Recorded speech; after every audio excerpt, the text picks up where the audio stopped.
Flashback: The Quest for Identity, released in 1992, throws players into its world with little backstory.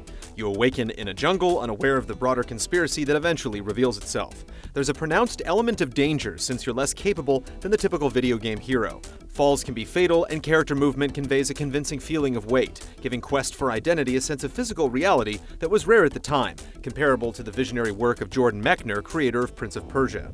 Decades later, a full remake attempts to capitalize on these same strengths.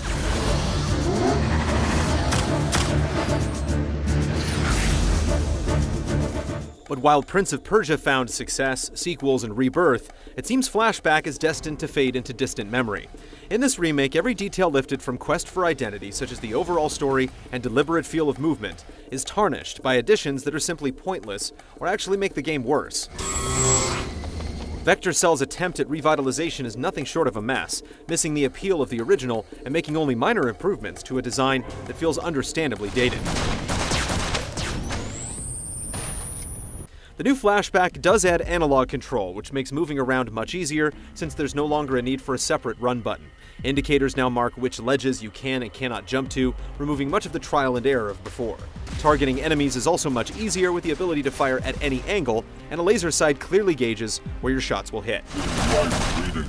These tweaks don't fix one of the greatest problems from Quest for Identity: awkward and frustrating combat that is so intrusive it completely destroys the fun of carefully making your way through each environment.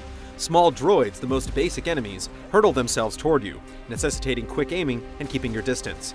However, because the remake tries to emulate the feel of the original, your character is too sluggish to fight effectively.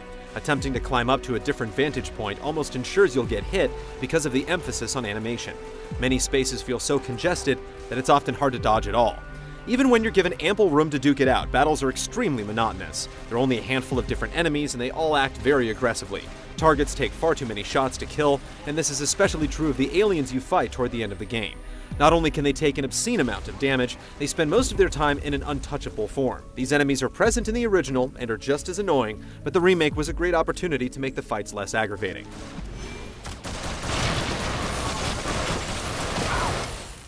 Some of this tediousness would be fixed if your character had more versatility in combat, but you're primarily stuck with a pistol and grenades throughout the entire game.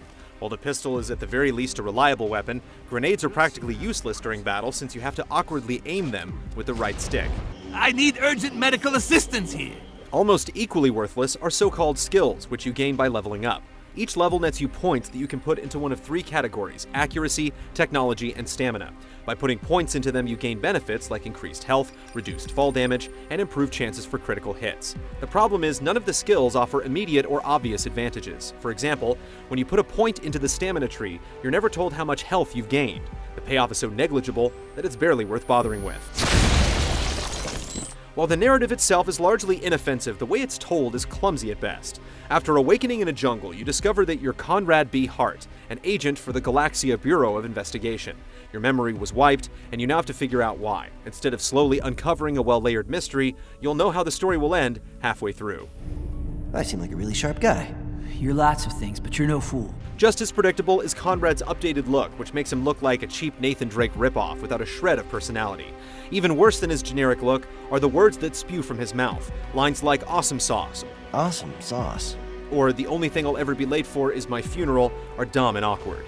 It's obvious that these lines are meant to be cheesy since there's an element of camp in the original, but there's zero craft or consistency with the humor. None of it works. Clumsy narrative flashbacks are barely animated and mostly comprised of black and white comic images. These sequences feel cheap and don't begin to grab your attention, much less pull you into the story. Ah, damn. Okay, that hurts. Flashback is a disappointing game with little to offer. The original had its eyes toward the future, very deliberately trying to do things differently. Great remakes are able to adapt, modifying and expanding upon the previous game's ideas. Here, there's hardly more than recycled concepts and a total failure to capitalize on the first game's potential. Improvements are few, and many of the updates make things worse instead of better. There's no need for another Flashback. The best thing to do is wipe your memory of this remake.